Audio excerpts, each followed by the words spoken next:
this episode of Mirza Musings. We are so excited to have Garrison Redd from the Garrison Redd Project with us today. And Garrison is a TEDx speaker, a USA Para-Powerlifter, a model, a dancer, and most of all, an advocate for disabled rights. Garrison, thanks so much for being here. Thank you so much for having me. I really appreciate you guys inviting me onto the show. Yeah, we can't wait to hear more about the Garrison Redd Project. So to start off, do you want to give us your backstory and kind of how and why you founded the Garrison Redd Project? Yeah, most definitely. All right. So at 17 years old, I was growing up in the Brooklyn section of New York, and I was outside on a random summer night, and I was struck with a bullet. And due to this random act of violence, it left me paralyzed from the waist down.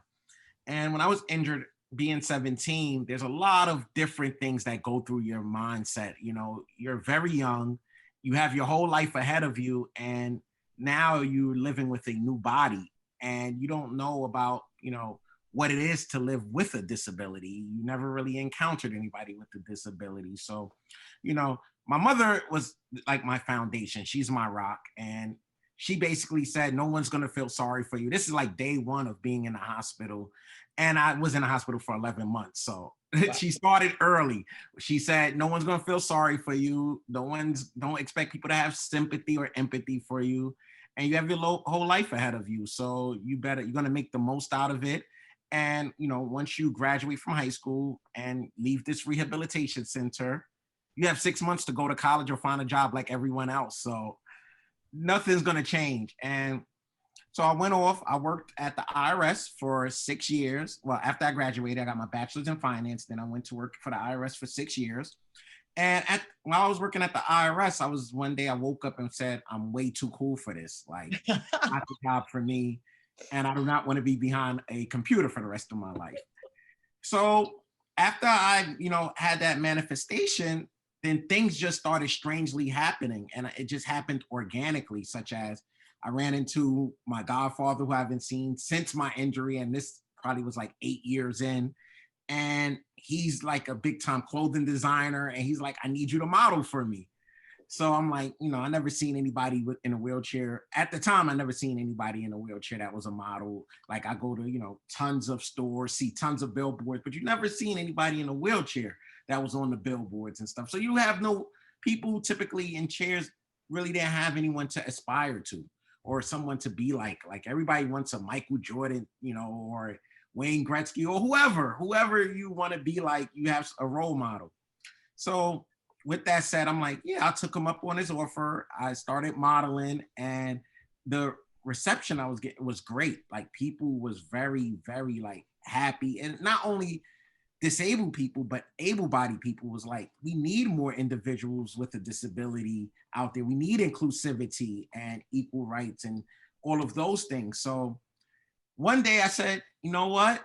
I need to leave my job. I actually met this lady and she said, ask me the key question, do you like your job? And I said, no, I was just thinking about it, how I was gonna leave this job. So she said, you ever thought about doing a TED Talk? Like the way you think and just what you're about and your qualities, you could really inspire people all across the world, possibly. And then I said, at the time, I didn't know what a TED Talk was. So I'm like, I don't know what that is, but I'm gonna do some research on it. And when I did the research, I seen that there was so many innovative people, and not only like celebrities or people with high social status or whatever the case is. It was regular people, ordinary people that just, try to showcase their outlook on life. So that's when I came up with the idea of, I'm gonna do my TED Talk and I'm gonna title it Life is Like Lemonade, and how life could throw you lemons and it's up to you to add sugar, water, and ice to make a sweet, refreshing beverage, which is gonna be lemonade, out of that sour fruit. So from there, I started thinking about other ways I could like impact, especially the disabled community, because I noticed there was a lot of oppression going on, and I didn't really know who to turn to inquire, like, how can I make change? But then I always realized every great person created their own change. They went about it their own way, and people needed it and people will follow. So Then one day I said, let me start a non-for-profit organization where I could provide children with disabilities with the proper adaptive or assistive equipment they would need in order for them to be independent. Because often people think that your medical coverage covers everything, like, or all of the equipment and things of that nature, which it's totally not the case. Like, a lot of times for modifications, it comes out of your pocket. You have to depend on families. Some people have to take loans, or and it's just, there's an income disparity as well. Because of being disabled, people have their preconceived notions and their perceptions of things disabled individuals cannot do, which is totally not the case. Many of us, are able to fulfill a regular life just like anyone else. And then I started even going deeper, and I started noticing that mental illness is worse than being, confined to a wheelchair or having to use a wheelchair on an everyday basis, especially if you're severely depressed. It's like worse than being quadriplegic. So then I was like, why do we give this stigma to people with disabilities? There's no reason for it, because we have qualities to adapt as well. And so I wanted to be the person that the children aspire to. So that's when I got into para-powerlifting. And it just came to me. My coach at the time, I was doing like wheelchair sports racing, and it was a random guy that just seen me in the gym, was like, "You look incredible. Your shape is great." And he just happened to be a wheelchair sports like coach for different sports and things of that nature. And he's like, "Yo, come out to do wheelchair football." And from there, it led me to doing wheelchair racing, and then shot put in javelin. And now I'm on Team USA for para powerlifting. And it was just like, it was a journey within a year, but everything I wanted to fulfill was coming to light because of the fact that I think it's only because I wanted to help people at the end of the day. It was no money. I was never going to leave my job, even if, I was going to stay at the IRS forever. But then I realized that I was really helping people. And that's what, caused me to just say, I got to look back on this and go about my own career. So I got into modeling more, and then I got into a little bit of acting here, and then advocacy and then motivational speaking, but it just all fell into line based off of, my manifestation of just helping the world. So that's where I'm at today. I know it was a lot. There's definitely a lot to unpack that is so powerful. And you mentioned how hard it is, the income disparity for folks with disabilities, and you've spoken about this in your TED Talk as well, that there's this mind-blowing statistic that you've a better chance of getting a felony on your record than getting a job if you're in a wheelchair. So, can you talk through what are some of those common misconceptions that employers have about people who are in wheelchairs? Well, a lot of times employers assume that every person that use a wheelchair to get around needs a reasonable accommodation. But in many cases, individuals do not need a reasonable accommodation. They can adapt to a regular desk just like anyone else. Typically desks are adjustable. So if the desk is adjustable, I could wheel right under it and have no problems and carry out the job duties just like anyone else. Another thing that people fail to realize is that we live in an ableist society. So being that we live in an ableist society and being disabled, we are forced to adapt in order to carry out our day-to-day routines. And that's one of the things employers, I don't think, realize, and I think they're starting to realize now during this little pandemic and being quarantined, that you got to adapt.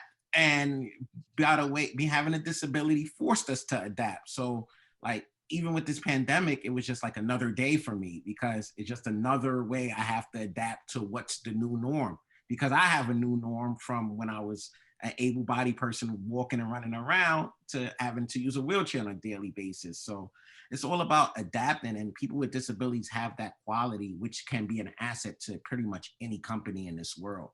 So that's one of the main things that people fail to realize. Yeah, I think that's such a good point. And like that lesson in adaptability and flexibility is something that I think a lot of able-bodied people can really learn from as well, which is great. And then, yeah, I mean, there's so much in your story that I absolutely Yeah. loved, especially like your mom and that parenting of being like, you know, you have a choice and you have sick, you know, you still have the same timeline as everyone else. And like, you know, think of yourself this way. That's amazing, especially for us, you know, where all we think about is parents. And I just wanted to highlight that because I love that so much that that's what she did for you. Yeah. Um, but kind of staying on the same vein, because this is, you know, October is National Disability Employment Awareness Month, which is great. And I know that this is like a big thing for you, is advocating to employers things that they can do to kind of make their workplaces more accessible. And I was wondering if there are some like common minor changes that a lot of employers could make pretty easily to like to accommodate those who are abled with limitations, which is another phrase that you used in your TED talk that I really like. Exactly. Yep. Yeah. There's tons of modifications they can make. And they typically relatively very simple and cost effective, such as, you know, if they bathrooms, typically if they could just, you know, add automatic dispensers, that would help tremendously for someone that has lack of dexterity in their fingers and their hands or their shoulders, or even, you know, bathrooms having guardrails and maybe widening the doors, you know, and it's universal design at the end of the day. It can benefit everyone. A wider door helps everyone at the end of the day.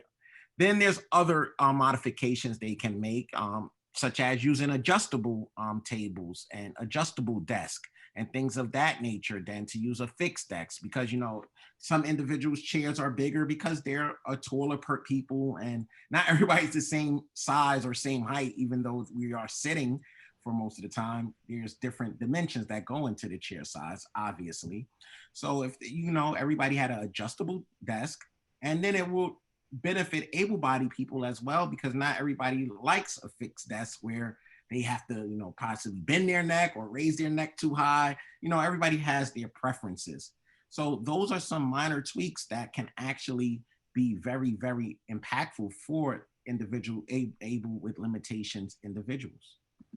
In terms of just, you know, I think you and I talked about this last time about how you're really into providing independence for those who are able with limitations, and, you know, kind of providing more autonomy. What are the best programs or systems kind of changes that you think need to happen to kind of support that? Like what should we all know and highlight and just support in terms Okay, of well, one everything? of the I think one of the main things that we do need to work on in society together is, you know, since we live in an ableist society where people, you know, cater towards the able-bodied population, just a minor tweak would be improving the public transit system. Um, the reason why I do think improving a public transit system would be beneficial is because of the fact that if people can't get to work on time, then they cannot have a job. And that's one of the things employers always look for, punctuality. So me living in New York City, as far as the public transit system, it's not designed for individuals with any type of limitation, because there's only 20. New York City was built around the subway system, and only 20% of the subways are actually accessible. With that said, you got to factor in that sometimes these accessible stations are going to be out of service as well. So then it leaves you to about, we'll say 10% or 15% of the subways are accessible. That's not very much. that's No. that's kind of hard to like travel around if you are only projecting that only 15% of the stations are accessible. So that's one of the things that we have to improve, the public transit system and how we deal with individuals with disabilities on the public transit system as well. So, and I think that will have a significant impact in lowering the unemployment rate instantly. Yeah. It's I used to live in New York too, and this the way that Accessoride even gives you this huge window, and it's always late. It's incredibly inconvenient, and Exactly. it defeats the purpose of what Accessoride could do. Drives ugh. It drove me crazy. I took Accessoride, to be honest, I took Accessoride one time my whole life, and it just was so cumbersome as far as they was taking me through these, I don't know, long duration where it was like 2 hours to get somewhere that was like 20 minutes ordinarily. And I just felt that it was very, very inconvenient for me. So I would rather take the train. However, the elevators are often out of service. So I'm resorting to, taking an escalator up. And sometimes that can be very dangerous, but I'm not willing to go 3 extra miles, or in New York terms, 16 blocks away from my destination. Yeah. Yeah. That is just, it drives home that even while we wait for those systems changes for public transit, the accessibility of wheelchair accessible vehicles on Uber and Lyft are so important. But Yes. then that's this additional tax basically levied on folks with disabilities or abled with limitations Yeah. who are already facing higher barriers to entry to gainful employment. Exactly. So it's like mind boggling. And then another issue, once you are employed, then like if you're receiving any benefits from the government to assist you, with like health insurance or food and things of that nature, then they cut that. So like you get put into a catch-22 often. And it's like the inequality is just not there. So you then begin to wonder who's making the laws, who's making the system. So that's another thing, it's always good, for people in America, go out and vote. Because, these services that are, being taken away is really needed by especially the disabled community, a lot of these services. So I think one thing that is very top of mind is I would love to hear more about some ways that able-bodied people can get involved and support those who are living with limitations. I think Oh, voting and lobbying for all of these changes are and one, but what are other strategies? well, that's another reason why I started the Garrison Redd Project, is it was to promote inclusivity. So like me, what I do is I host events, like adaptive sporting events, where able-bodied individuals come out and participate alongside with disabled individuals. So typically the teams are mixed. And with that said, it gives them an opportunity to learn, because in social environments, that's where we typically educate ourselves. We learn from others. So if you feel comfortable playing basketball with an individual that has a limitation, you're going to feel comfortable asking them questions sometimes about their limitation, like not necessarily what they can't do, but you're just going to be out of curiosity because you're going to become close to them.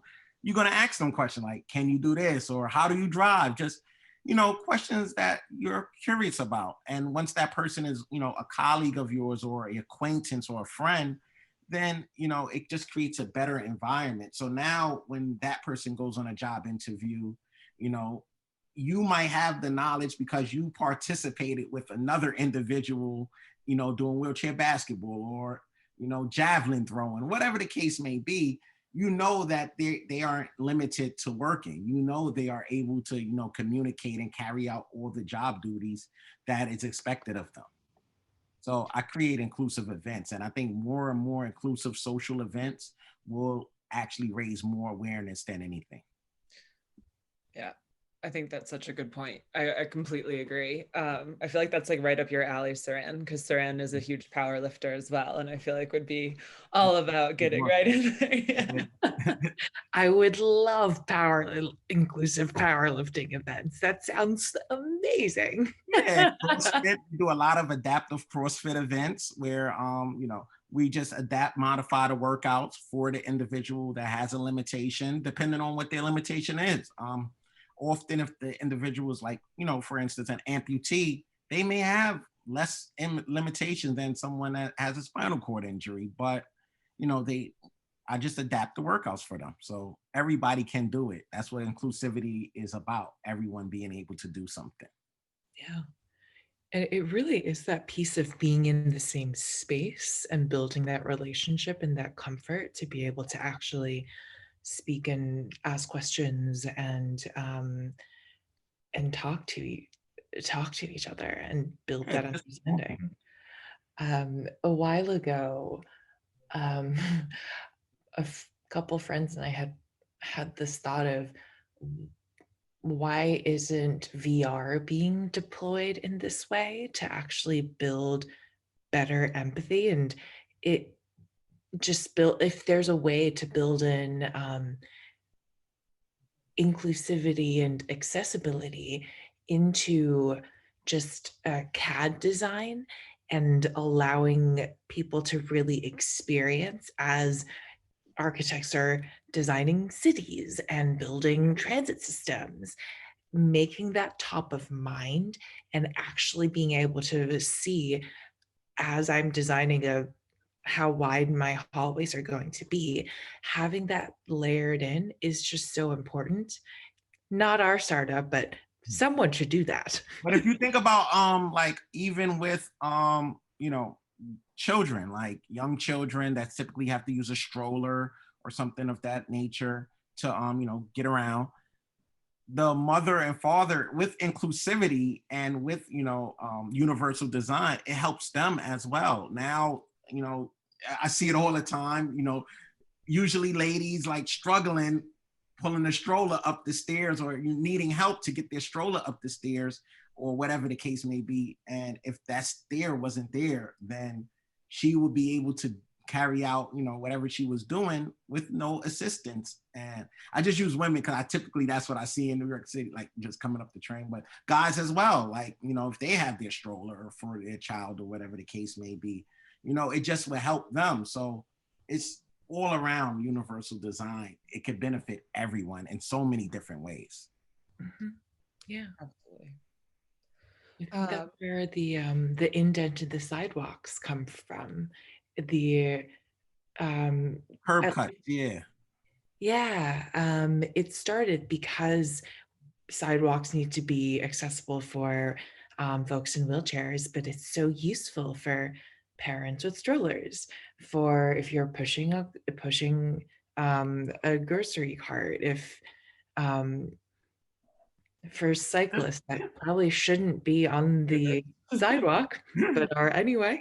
Yeah, exactly. So it's so many, different avenues that universal design can have an impact on. So that's one of the, other things that I advocate as well. But, that's when I become mayor. I'm just going to change everything around when I'm mayor of New York City. Like, I'm just going to make everything accessible. That way, everybody can be punctual to get into where they need to be, and it'll just make life easier. I think if you run on fix the subways, you'll do great. Yeah, You'll get elected. That'll be fine. That's it. All right. Well, I know we are running a little short on time, Garrison. This has been absolutely amazing. Thank you so much for talking with us. It was amazing. Thank you for inviting me. And where, so I know your website is the garrisonreddproject.org. Yes, that's correct. Any social media handles or anywhere else people can get in touch? You can follow me on Instagram, Garrison Redd, Facebook, Garrison Redd, the Garrison Redd Project on Facebook as well. You can look me up. I'm on YouTube, Garrison Redd. I'm everything Garrison Redd. So I'm very easy to find. I kept everything universal. Perfect. All right. Well, we will be sure to share all of that when we post this as well. And yeah, and unless you have any last minute thoughts or anything like that, this was incredible. And we can't wait for people to learn more about what you're doing. Yeah, definitely. And life is like lemonade. So when life throw you lemon, just make lemonade out of it.